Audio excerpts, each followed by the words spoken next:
This is the weekend edition of iFIBER 1 News, where we present some of your top stories from this week and your weekend weather forecast.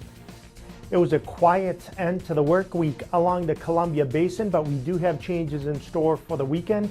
I'll have all the details in a bit. Stay tuned for more on this weekend edition of iFIBER 1 News.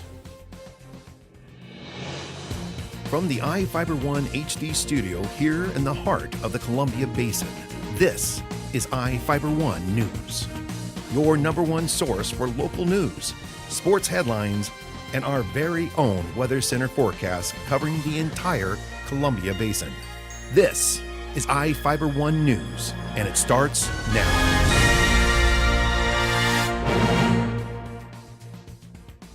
One of our top stories for this week was about the progress on the Columbia Basin Technical Skills Center. Here's Jeff Chu with the story.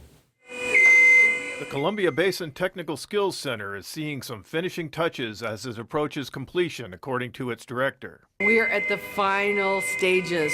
We are about 90% complete. There's supposed to be, April 3rd is supposed to be substantial completion with final completion on May 3rd, if all goes as well. We hope to have students in here starting April 15th. The center, south of Moses Lake High School, will officially open to 200 students in mid-June. It will house educational and training programs that can translate into local skills-based jobs. Job training to be offered include advanced manufacturing, culinary arts, video game programming, entrepreneurship, life sciences, and global health. Other training offered will be multi-crafts pre-apprenticeships, pre-engineering, professional medical careers, cosmetology, welding, and automotive technology. Those programs are full at 22 students per session, so that's 22 in the morning, 22 in the afternoon, and if we can get a third session, 22 in the late afternoon. And it all depends on how many students sign up. So this building is full with approximately 200 students each session. We will open for our first session of summer school on June 16th, and it goes until July 2nd, and then we'll start a second session of summer school that starts on July 7th. We will have a grand opening on July 1st. Armstrong, who has long been a vocational educator for Moses Lake High School, offers tours of the facility at 9 a.m. every Thursday. Exterior glass was installed for the winter, with wiring and classroom equipment now being installed in every corner of the center. CB Tech, as it is called, will be mainly powered by a solar array. On the top of this building, there are 150 solar panels. The Grant County PUD has to buy back $5,000 worth of alternative energy from those solar panels. They buy it from us at 25 cents a kilowatt hour, and we buy it back from them at 2 cents a kilowatt hour to be used in the building. So the theory is that we shouldn't have an electricity bill. A large-scale CB Tech dedication ceremony is set for July 1st. That will be dignitaries from around the state, people that have really worked hard in the last few years to get the funding possible, and that they've been over and visited legislature and our representatives that have made this happen. Armstrong said the center ranks #1 in the state. This is the newest skill center. The last two that have been funded are CB Tech, and then Walla Walla was funded for a very small skill center. I believe they have 4 programs.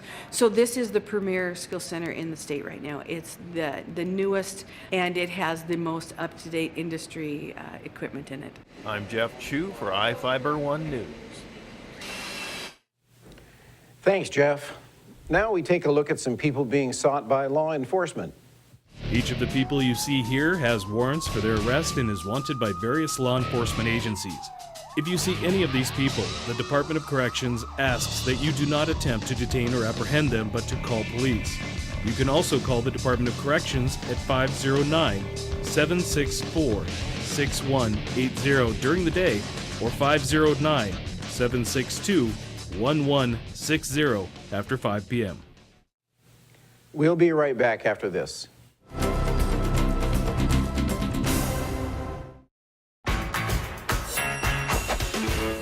DQ $5 lunch.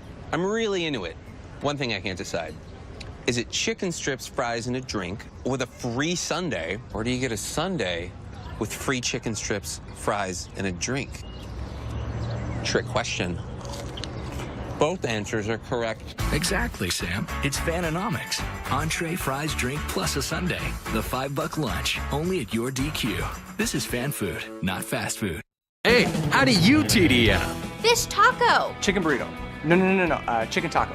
I want fire on my burrito. I want jalapenos. I want habanero sauce. I want it hot, hot, hot. Rice, beans, lettuce, tomato, and that is it. I like nachos. I like nachos. 2 pork tacos with creamy chipotle sauce, and make it a combo. Love fish tacos. Gotta be fresh, gotta be fast, gotta be to go, gotta get out of here. Stop by today and TDM with our new creamy chipotle sauce.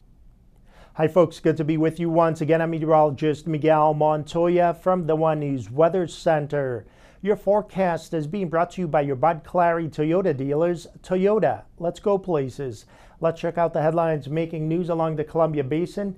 Turning chilly this weekend into early next week. Otherwise, a quiet start to the weekend. No weather-related problems tonight or the first part of Saturday. Then we could turn wintry by Saturday night.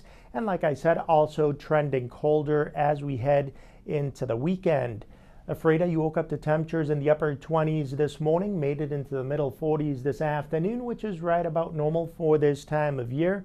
Moses Lake, you were right on the spot with your daytime high. You managed to climb to 46, which just happens to be your normal daytime high for this time of year.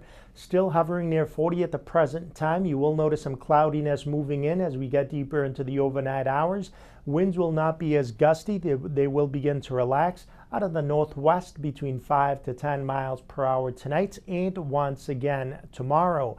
We had a few light snow showers around today, especially east of the Continental Divide. We do have a frontal boundary draped across our general area, separating the mild Pacific air in place and off to our south, and the Arctic air, which resides just off to our north and which will plunge southward this weekend. However, the brunt of that cold air heading from Alberta points eastward, although it will cross the border and into our states by the time Monday rolls around.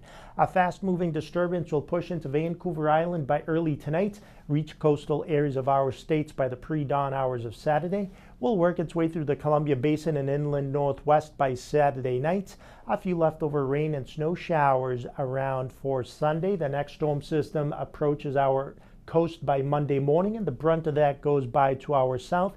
It will bring us plenty of clouds, and then that cold Arctic air moves into our state by Monday afternoon. Your forecast for Saturday: rain and snow along western sections, obviously snow along the higher elevations, partly sunny skies along the Yakima Valley, and some rain and snow along the inland northwest. Locally along the Columbia Basin, we will see some sunshine, especially early on, temperatures from the upper 30s to the lower 40s. But once again, we are trending colder over the next couple of days, and wintry conditions possible Saturday nights heading into Sunday. Plenty of clouds left over on Monday, and then we will try to climb back into the 40s by the time Wednesday rolls around. Your forecast was brought to you by your Bud Clary Toyota dealers. Toyota, let's go places. We'll be right back with sports.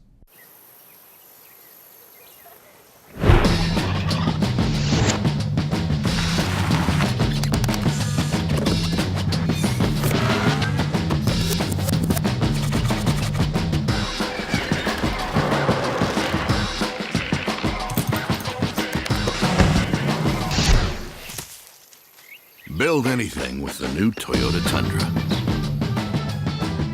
Toyota, let's go places.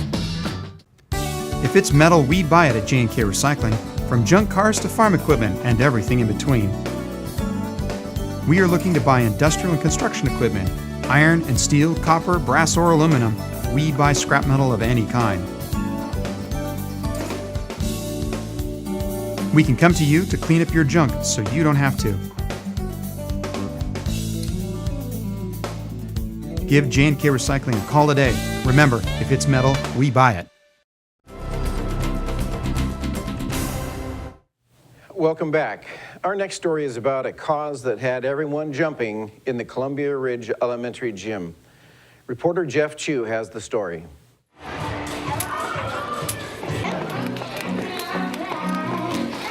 The gym was jumping at Afreida's Columbia Ridge Elementary School. It was for a good cause, the annual Jump Rope for Heart event, which raises money for the American Heart Association. Columbia Ridge physical education teacher Carrie Wonke has put on the event for the past 28 years. The event last week marked its 30th year, according to Wonke. Some of our parents did Jump Rope for Heart when they were students here, because that's how long I've been here. The program increases students' knowledge of how their hearts work and how to have a healthy heart. Besides raising funds for the American Heart Association, the event honors those children and adults affected by heart disease. Angie Mandeville, a third grader at Columbia Ridge, was one of the children honored. She told students about her heart condition. It was her second year of participation in the event. Because I had bad heart, I did Jump Rope for Heart. I thought it would be very good if I could do it, and I wondered why I did it. So I'm just raising money for kids that have has a heart like mine. Shaylee Lewis, fourth grader at Columbia Ridge, said she loves to jump rope and has done so since first grade. She said she was jumping to help others. People that need the money to feel better. Wonke said 44 students were involved in this year's event. We have grades 1 through grades 4 here. We've got a few Parkway students, which are grades 5, that have been here before and want to come back. So they've got siblings here, and so they're out here jumping, I noticed. Wonke said the fundraiser will continue over the next 2 weeks. Both elementary schools in our community are doing Jump Rope for Heart. Grant School was yesterday, so elementary kids will be fundraising. They'll be encouraged to go to families they know. There's also an online fundraising that's possible now, which is highly encouraged so that kids don't put themselves at risk. Call the school at 509-754-2882 to donate. I'm Jeff Chu for iFIBER 1 News. We'll be right back after this.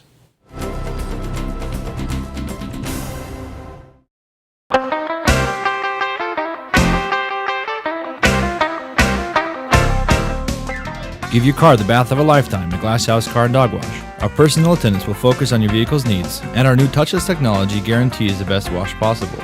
And as always, our tire scrubbers and rim spray will increase the life of your tires and leave them gleaming. Water spots don't fly here. We will hand dry your vehicle every time. Get in, get out, get clean at the Glass House Car and Dog Wash, located at 914 North Stratford Road in Moses Lake. At High Mountain Hunting Supply, we have a saying that guides us. If we won't use it in the field, we won't sell it in the store. We take that seriously. Every gun, every rod, every bow that we sell is a product you can feel confident will help you land the biggest fish or harvest the biggest game. Our experts will help you find the right product for your needs. Come see us at 12238 North Frontage Road in Moses Lake or 223 North Mission in Wenatchee. High Mountain Hunting Supply, your source for hunting and fishing.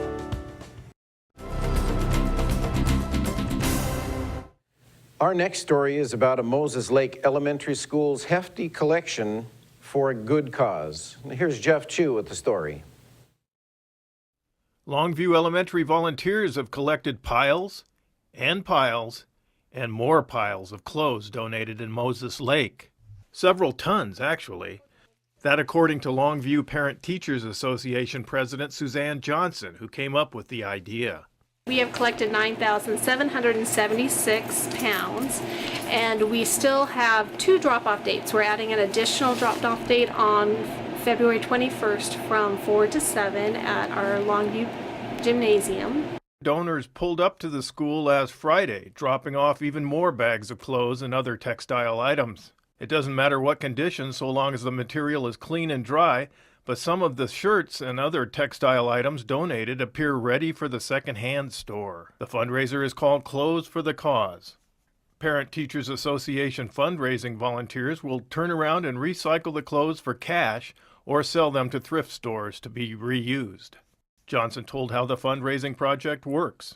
Clothes for the Cause will come and pick up all of these textiles, and it'll in turn be sold back to secondhand stores. It can be repurposed. Things that aren't good enough to resell can be turned into shop rags or even insulation for homes. They reuse 98% of what we'll be donating to them.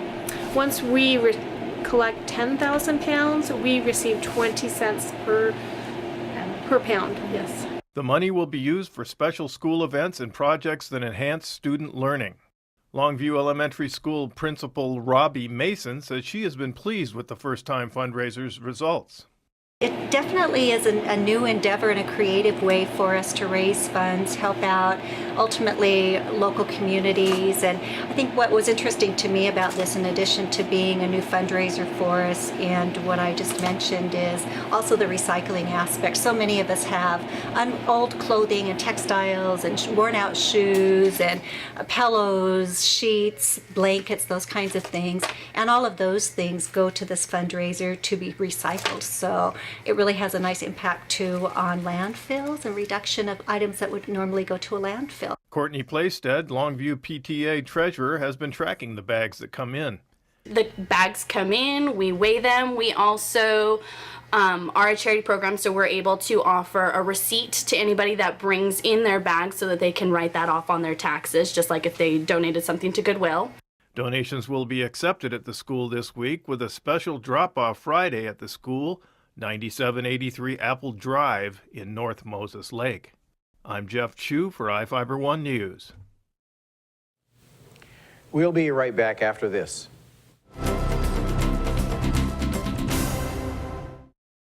Well, one thing I knew from being a patient myself was that a dental office is a scary place to come to. And so we wanted everything possible to make sure that our office is a comfortable place for our patients to visit.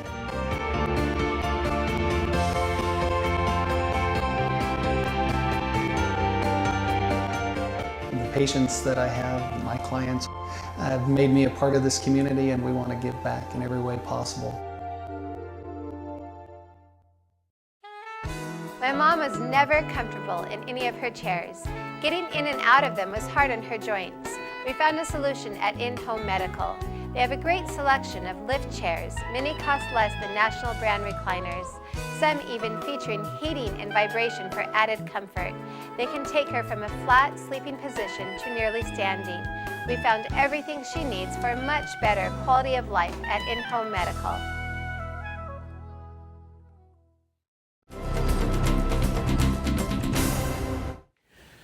The next story is about how 3 Moses Lake teams fared in a robotics semifinal competition. And here with the story is Vivian Huang. 27 teams gathered at Chief Moses Middle School to compete in the Central and Eastern Washington First LEGO League semifinal competition. Yeah, we are a statewide organization. We have 879 teams across the state, kindergarten through 12th grade. And our mission is science, technology, and teamwork, where kids really learn about STEM. We call it STEM in action because they have an opportunity to practice on robots, but they really develop tremendous leadership and team building skills, as well as business planning, marketing, in addition to code and fabrication of the robot. Among these teams are 3 Moses Lake teams: Robo Nerds, Robo Sparks, and Robo Storms. As coaches, we pretty much don't pay attention to the details of programming them. We don't know how to program them.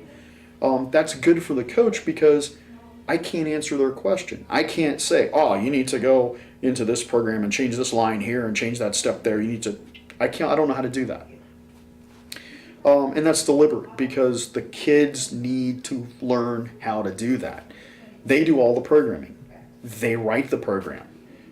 They test the program. And they learn how to adjust the program to make it work. And what we will do as coaches is we'll go and ask them questions like, why are you doing it that way? Would there be an easier way to do it? The best we do for guidance is we ask them questions to get them to think about something maybe in a different way. But for these rookies who had never done this before, to go from, wow, nothing worked, to, okay, we're gonna make some changes, and then to make those changes, run them on the board, and see success really taught them, I think, a lesson about perseverance under pressure. And if you just calm down, do your job, get your job done, your team will succeed. For programmers like Amariah Adams, trial and error is half the fun. Definitely the programming, just because you're just guessing at first. So when you go to do something, you just throw out numbers, and then in the end, you can get it down pretty easy. Fellow programmer Molly Vega somewhat embraces the minor imperfections of robotics. Having a lot of epic fails, except when it's kind of funny because it likes to roll over and play dead a lot. Team Robo-Nerds will be heading to Central Washington University on February 22nd for the first LEGO League Washington State Championships, and Team RoboSparks took home a Core Values Award for gracious professionalism at the semifinals. For iFIBER 1 News, this is Vivian Huang. That wraps up our weekend edition. iFIBER 1 News will be back on Monday at 5 p.m. with the latest news from around the Columbia Basin. Thank you for watching.